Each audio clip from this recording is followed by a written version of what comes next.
No, it's still here, thank God. Okay, let's use it. That doesn't make sense. Where do I put it? Ah, there. In the tank. That makes sense. The petrol tank is now full.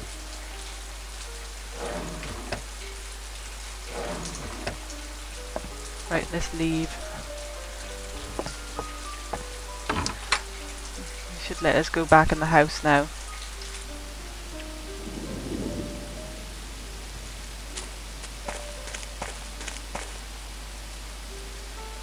There, I didn't have to do anything else now, did I? Oh, this is annoying. Go back.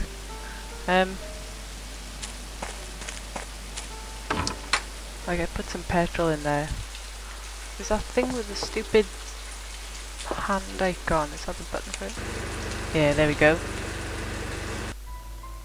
Chapter 7. 4 little sailor boys going out to sea. A red herring swallowed one, and then there were 3.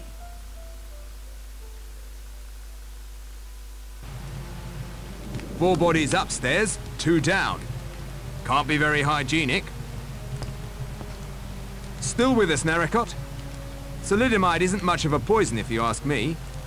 Although your face is all flushed. I found the antidote. Thank heavens! The weather is moderating. Might be a chance for a bonfire on ship's rock.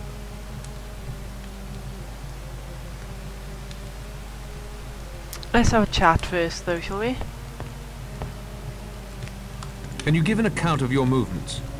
I followed you and Lombard almost to the top of the stairs. I heard someone below me breathing in the dark, so I stays as still as a church mouse. Then I hear stealthy steps heading down the stairs. This stands investigating, I think. So I creep as carefully as I can back down. I stepped closer and saw the doctor bending over Wargrave. Did you see the gun anywhere? No, but I smelled the cordite from it in the air. One thing I don't understand. That wig on the judge's head. Where did that come from? Someone borrowed Miss Brent's grey yarn. She told me it was missing. She was extremely perturbed. Something finally broke through that icy shell of hers, eh? I didn't think it was possible. Only thinks ahead. Who arrived in the dining room after you? Lombard practically on my heels.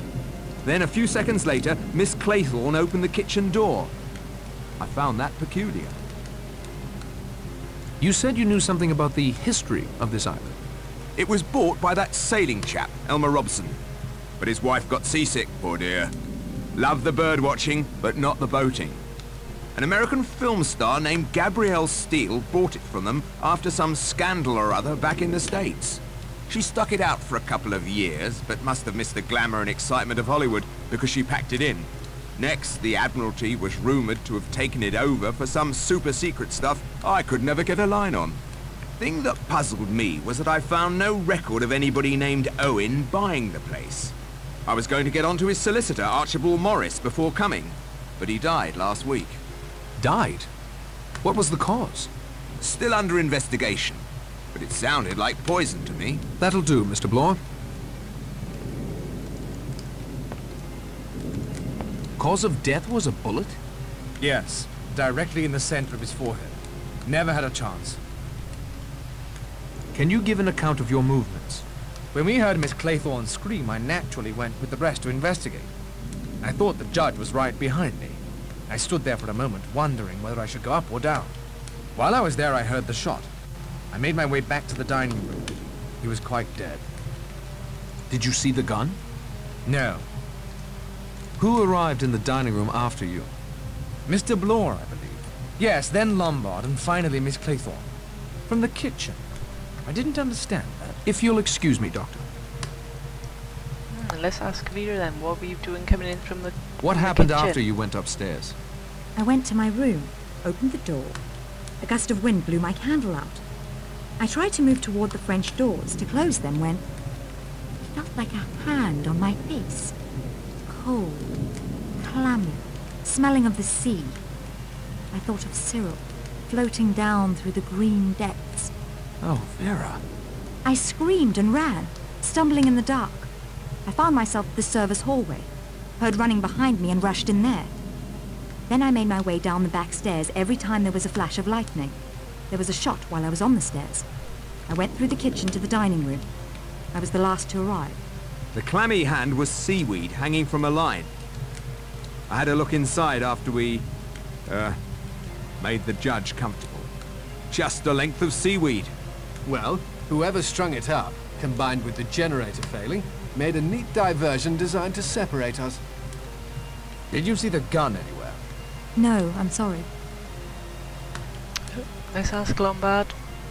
Can you give an account of your movements? Just for the record, Wargrave was the one so keen on you playing detective, not me. It didn't turn out so well for him, did it? You won't answer my questions. I didn't say that. Just thought it worth pointing out. My movements? I ran up the stairs behind you and, well, I ducked into the bathroom at the top. The one Armstrong and the judge shared. Curious behavior. It occurred to me that Vera's scream was meant to be a diversion. I wanted to see what everyone would do. In the lightning flashes, I saw Blore head back down the stairs. Narracott was along the hall there. So I went downstairs to the dining room, arriving behind Blore. Did you see the gun anywhere? I saw it in a flash of lightning and scooped it up. I didn't know what had happened then. I realize now you have only my word that I picked it up after the murder. I think you'd better hand that over. I think you'd better not try to take it away from me again. No chance now that somebody's been shot with it. Who arrived in the dining room after you? Vera appeared in the kitchen doorway a few moments later. Are you sure you recognized Owen's voice? All right, Narracott, I'll tell you. I was hired by Archibald Morris, the non-existent Mr. Owen's attorney. He first made contact with me over the telephone. It was Morris's voice on that recording, I'd swear to it. That'll be all, Mr. Lombard. 5 left, and we don't know which. I know. I haven't the least doubt. I suppose I do know, really. I think I've got a pretty good idea now. I haven't a clue. I don't know about the rest of you lot, but I'm going to go to my room and lock myself in until daylight. Sound plan. I agree.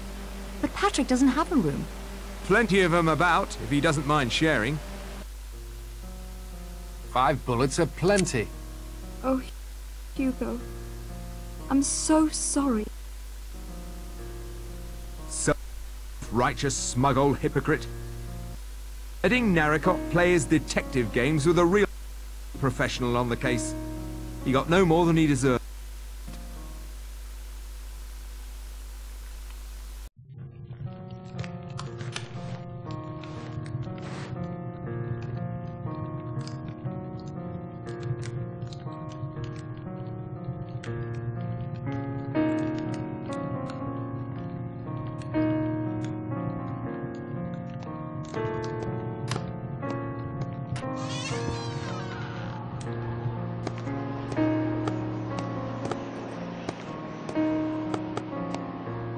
Were you upstairs just now?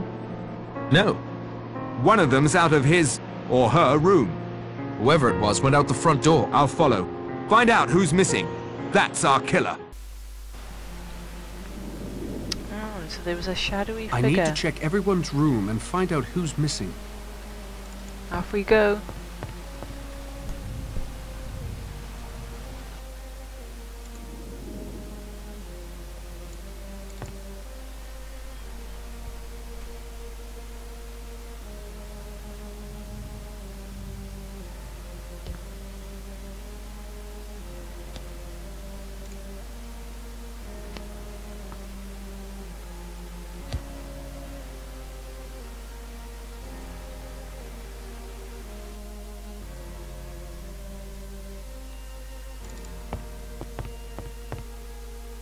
Check the doctor's room first.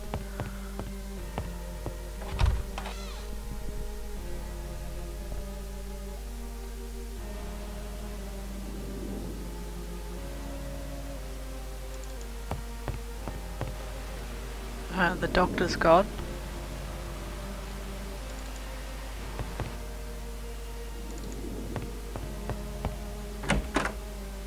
See if anybody else is missing.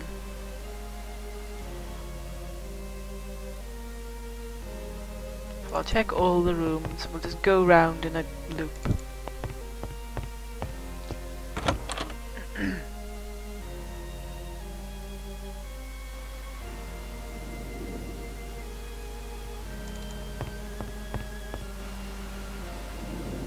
Wargrave's body is missing. Interesting development. One I'd better keep to myself for the moment.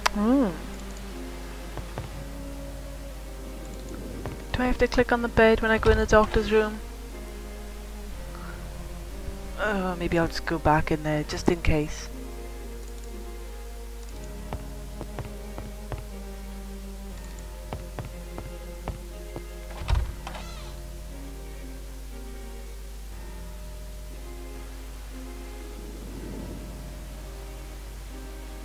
I don't think you can. Not from either angle. Let's keep going though.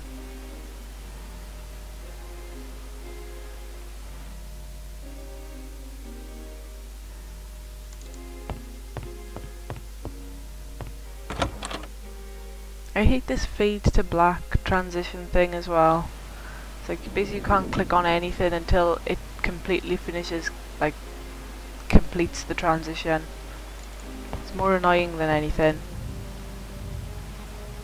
Okay, so it's more of who is left in the room. Everybody seems to be missing, although I suppose Blow wouldn't be there because he was downstairs if we spoke to him. The doctor's gone. The judge is gone.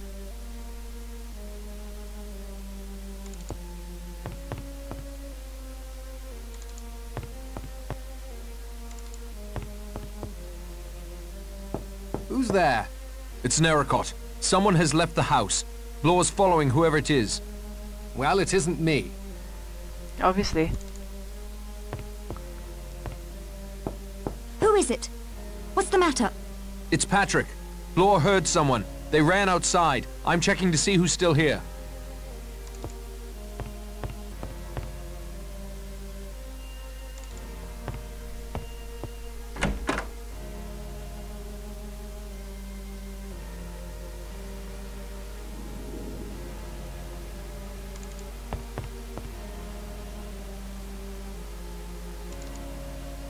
The body's still here. Let's go.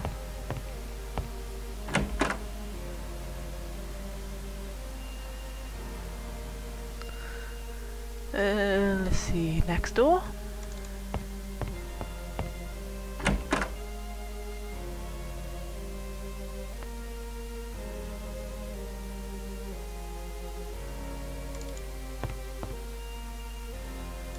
Another corpse where it should be.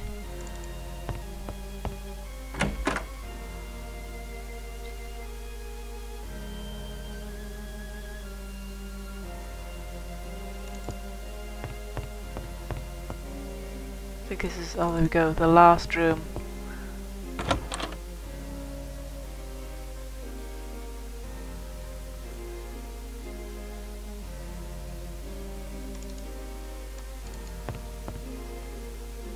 There we go, and he's where he should be as well.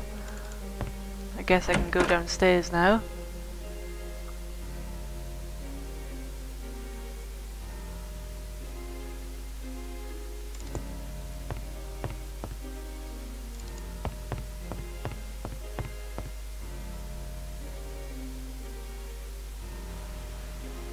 There are the servants' rooms. Well, servants' room. Forget it though, we'll just see if we've done enough. See if we can go outside.